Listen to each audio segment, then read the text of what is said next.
The International Association for Near-Death Studies presents NDE Radio, a weekly exploration of near-death experiences and similar encounters with the other side.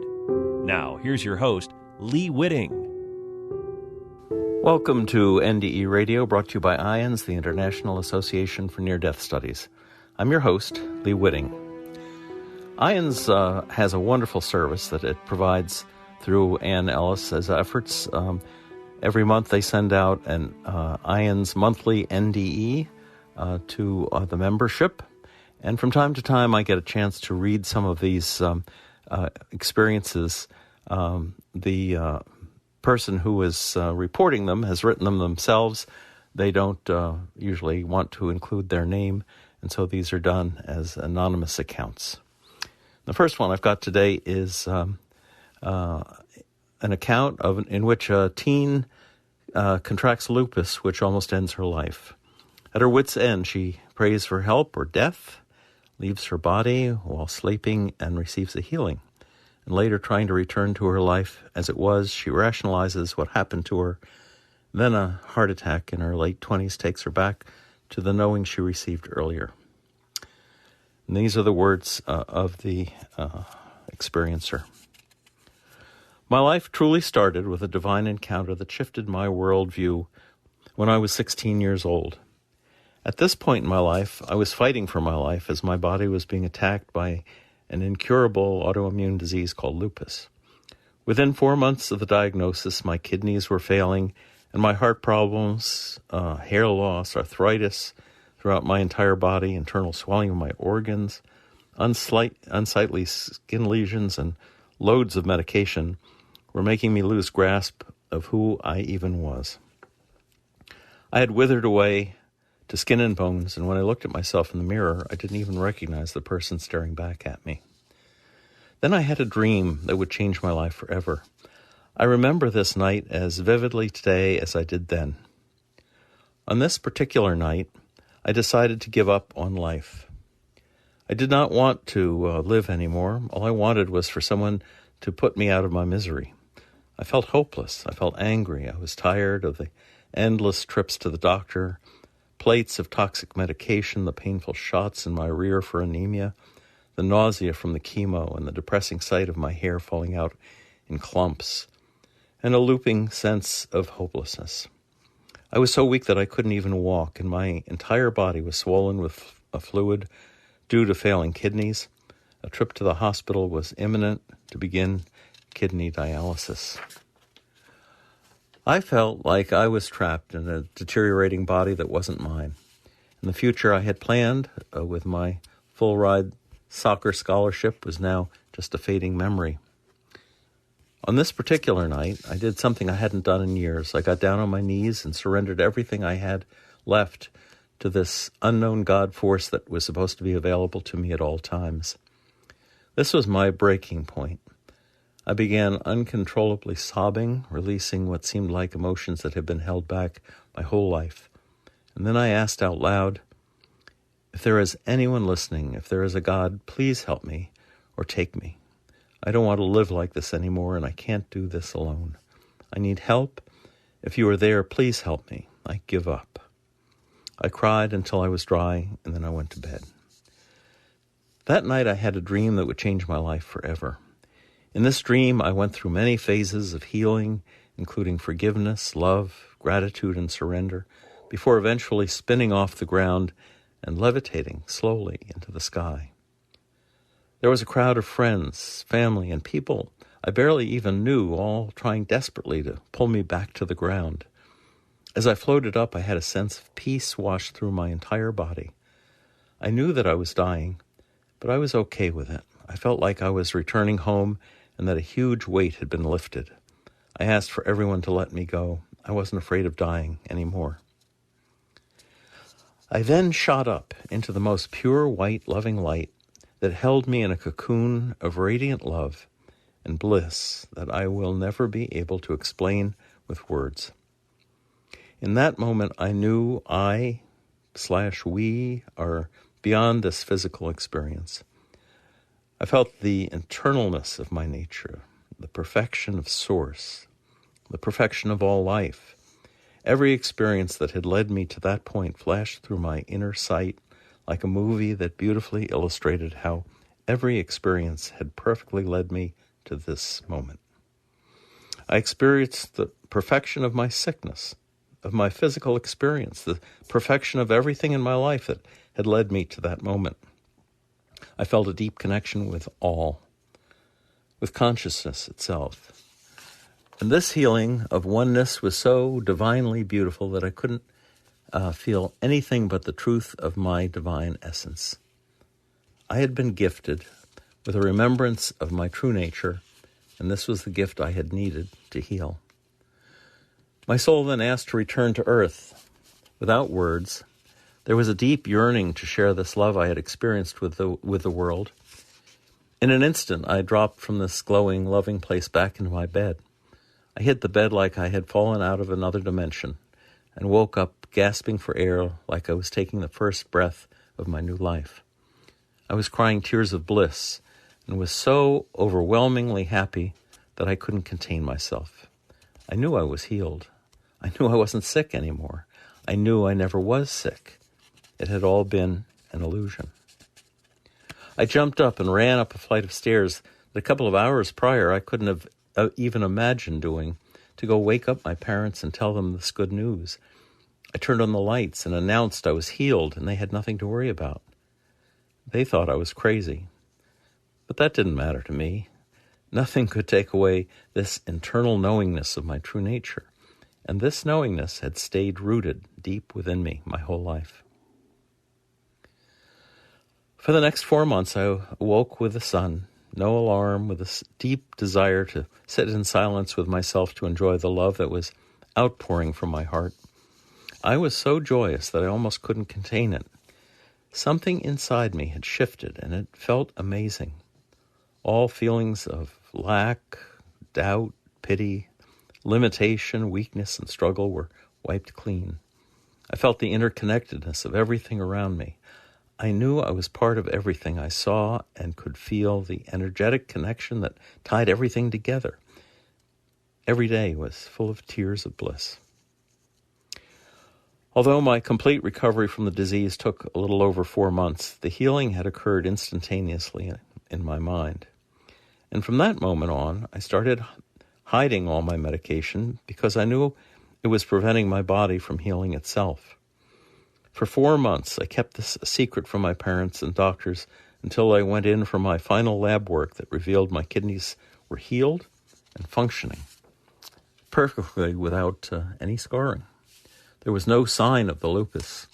I've now been symptom-free and medication-free for 15 years. I thought this beam of light coming from my heart was never going to go away. For months, I effortlessly flowed through life and witnessed profound healing. It was when I returned to high school that the light within me began to fade. I had no words to explain what I had experienced, and I felt nobody understood. I now see that I had to lower my vibration to fit in. I slowly began to shut down and revert inward. Within a month of being back at school, the enlightened feeling that I had was greatly dimmed. My mind used this time of weakness to convince me that this experience was, nothing extraordinary after all. In college and the years following, I used drinking to numb this feeling of separation. What I thought was bringing me happiness externally was actually creating a bigger gap internally. The drinking and socializing became a filler. On the outside, looking in, my life seemed great. I had a high-paying job at a company I loved, a penthouse apartment, nice car, and beautiful friends and experiences. This lens of reality was beautiful while it lasted, but deep down I felt that something was missing.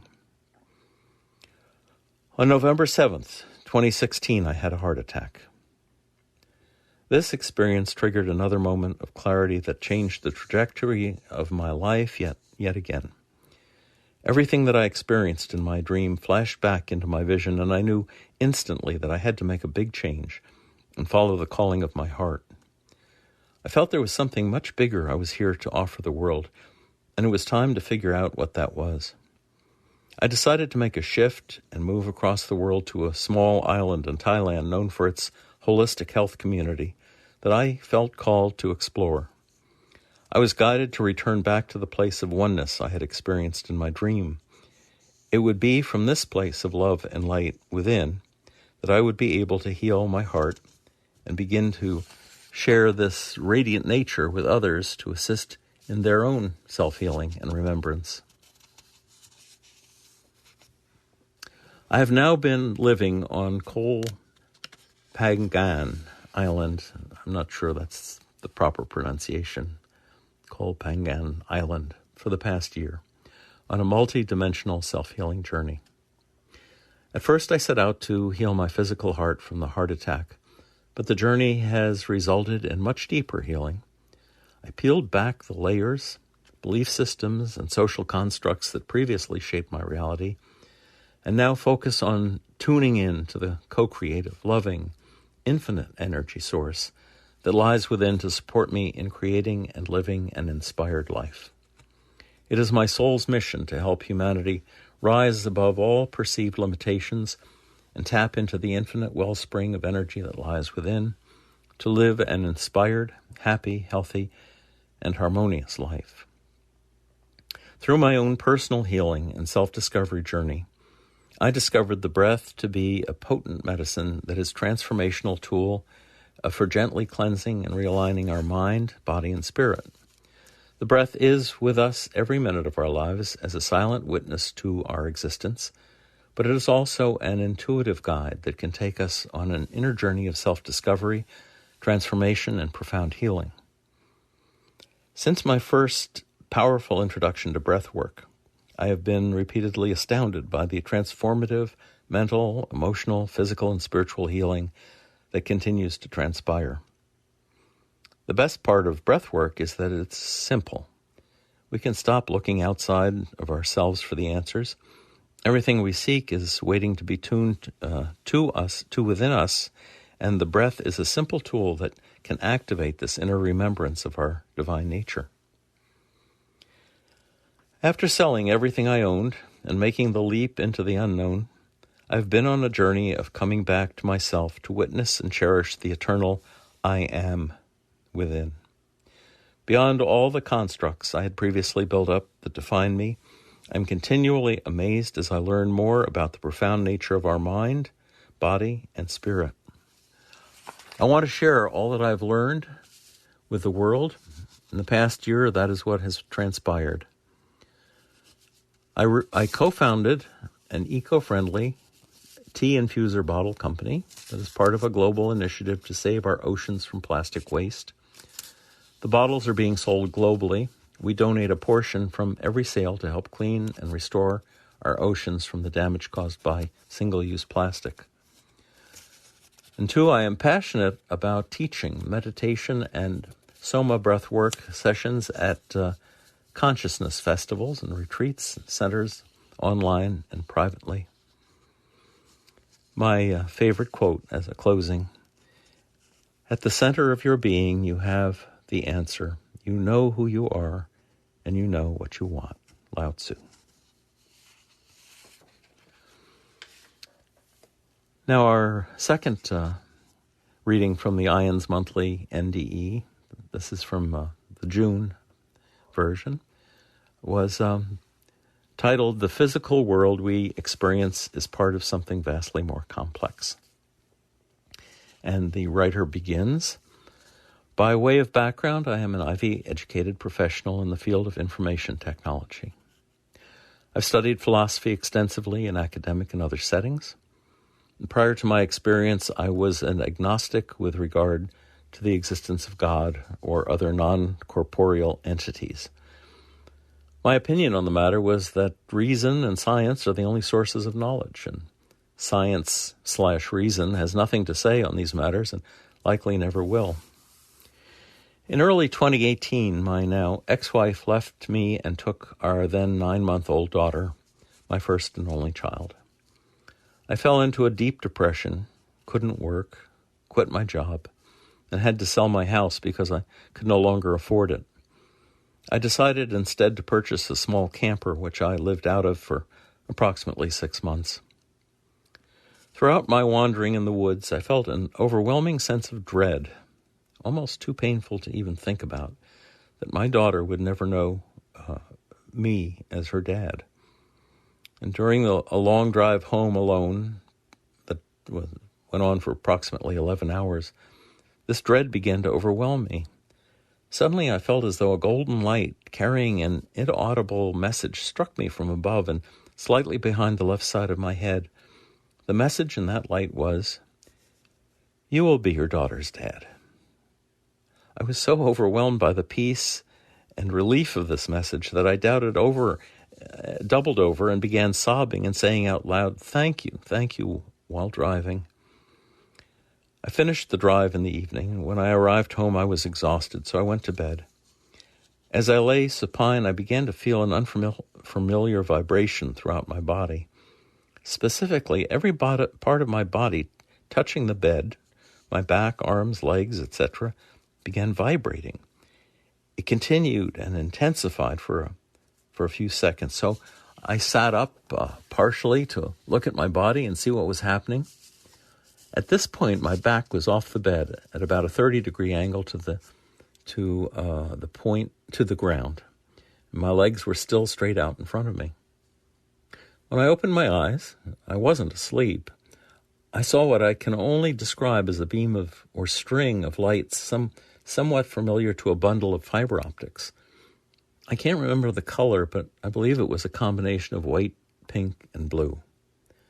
The light was either flowing into or out of the spot on my forehead between my eyes, approximately 1 centimeter, say, above the bridge of my nose.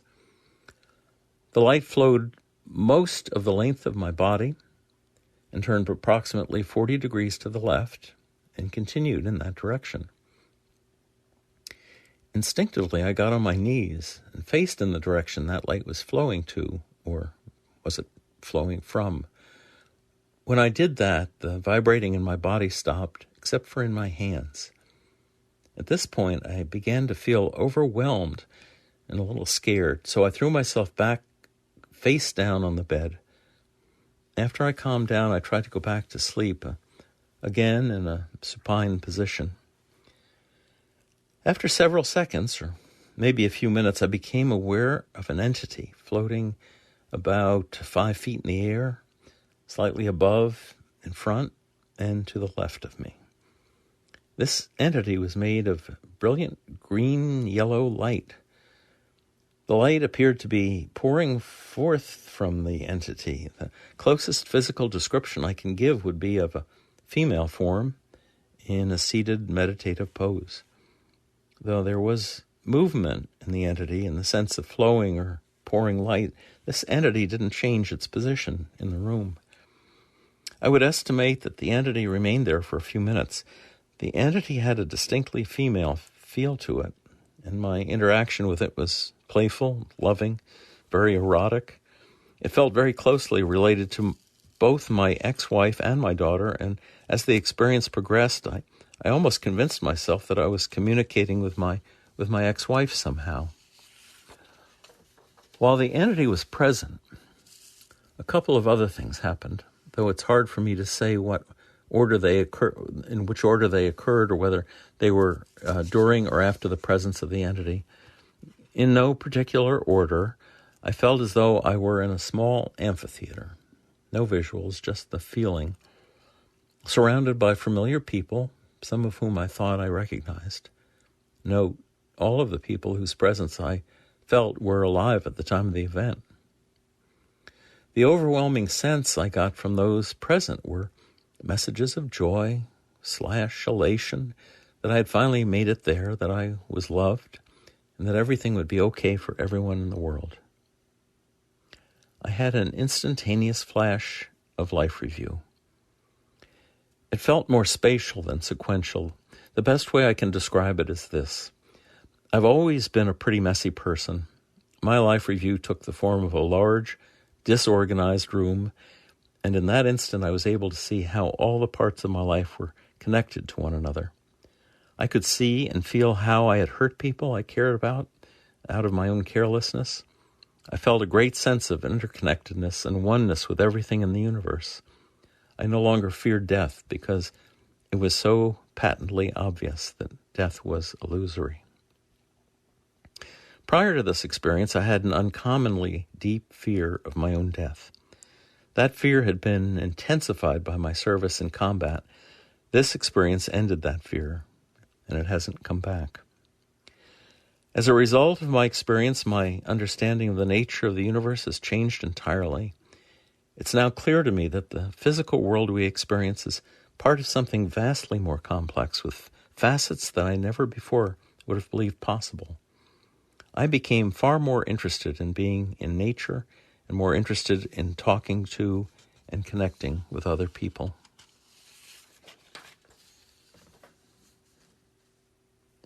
And there's the end of that second account. Now, our third account begins as a child. And the writer writes, as a child, I had an experience where I was walking to the barn with my sister. I looked up into the sky, and the next thing I remember, I could only hear geese loud and all around me.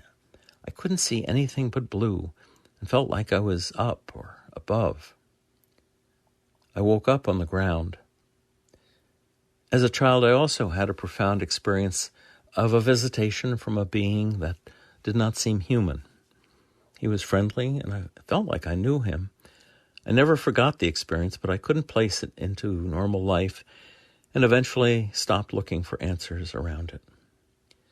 Just recently, during a past life and beyond life regression, I learned that he was my guide. I learned that he is my guide. In my early 20s, I had an experience where I was in two places at once. This shook me, and was verified by my partner at the time, who was sleeping next to me. He put his hand over my forehead, saying, "I don't like that dream you're having." It snapped me back fully into my body, and he rolled over away from me. He has no memory of this. I've always had profoundly real feeling dreams, and I've had several prophetic dreams over the years. This led me to explore different religions and spiritual practices. In 2010, I started having increasingly vivid dreams about orbs visiting me and showing me visions of the future. The dreams were incredibly real, and over the course of a few months, I changed my entire life due to what I was shown. I dreamed of a time when the earth was undergoing great upheaval and transformation, and that I would need to be ready. I was also given information and taught things that still ring true today. During that time, I also had several out-of-body experiences precipitated by sleep paralysis. I left my body, and a being would accompany me as I traveled. I could float out of the room, out of the house, and over the landscape. The colors and light were different than in waking life, but otherwise, everything was the same. I often had auditory hallucinations and exploding head syndrome. I heard very clear voices saying my name. Sleep paralysis started out very frightening for me, with all of the typical feelings that people describe. One night, after fighting and struggling against it for hours, I finally consciously surrendered. I decided to see what would happen if I stopped fighting. This experience is what I consider my only NDE. My other experiences are my out-of-body experiences, OBEs. Immediately, I had the sensation of my body vibrating and heard a buzzing that grew louder and louder. The buzzing eventually separated into distinct sounds, and I realized that by focusing on a particular sound, I could see what was making it. I realized that I was hearing every sound on earth simultaneously. If I focused, I could see and be the thing creating the sound, and also at the same time continued to experience all sounds simultaneously. I was everywhere at once. Next, my body began to fizz and separate into millions of tiny champagne-like bubbles. I could feel my body dissolving and separating, and it was scary. I also noticed that my consciousness was not dissolving, but was no longer connected to a physical body. I was in darkness, in space, noticing my physical self dissolving, and then noticed a being off to my right and above me. It was not in a physical form either, but was clearly beckoning me towards a portal of some kind. I could see the tiny champagne bubbles that had been me being sucked into the center of a geometrically shaped portal or vacuum. I could feel my consciousness being sucked into that place as well. I knew beyond any doubt that if I went through that portal, the other side is where you go when you die. I don't know how else to describe it. Part of me was already through, and I was being helped and watched over by the being, but then I became terrified and suddenly was sucked back into my physical body. I sat bolt upright in bed and looked around. My heart was pounding. I finally laid back down to sleep, and as soon as I did, I was transported to my childhood home and land. I could see the forest against the sky, and right at the horizon, several huge light beings came up out of the horizon line. I understood they were my guides, and they were there for me when I was ready. I have had many other OBEs, out-of-body experiences, throughout the years. And in late 2019, just before COVID came to light, I began having them again frequently. During one of them, I left my body and communicated with my guides. I'd gone to lay down on the couch during the night, and after the communication, I walked into the bedroom to rejoin my boyfriend in bed. I was standing in the hallway and noticed the light had an odd quality. My boyfriend sat up and looked at me. I looked down and realized I wasn't in my body. I went back to the couch and saw my body laying there. I laid down on top of my body and felt myself go through it. I sat up again to go to bed and again realized that I was not back in my body. I laid down again and wiggled my arms and legs, trying to get back into my body. It scared me a little. I finally got back in my body and went to bed. My boyfriend verified the next morning that he saw me standing in the hallway. As a result of all this, and to answer many other questions, I scheduled a soul regression and life between life regression with a well-known therapist. That experience gave me information that deeply shocked me, but made very clear my life mission and purpose here. I would like to share my mission with as many people as possible, and I'm working on writing a book. And she adds, I would love to be in person on IANDS Radio. And when her book is completed, I would love to have her come on and share her life story in person. Well, that concludes it for today. 3 experiences. Some of you listeners may identify with some of the experiences that people have described here. Don't discount them. These are very real and very important signs of your connection with the other side. So think about it, meditate on it, and do not be afraid. Well, thanks for listening. Tune in again next Monday, 11 a.m. Eastern, for more NDE Radio. Thanks to Ann Ellis, who prepares and sends out these IANDS monthly communications of people's near-death experiences. And this is Lee Witting saying, thanks for listening.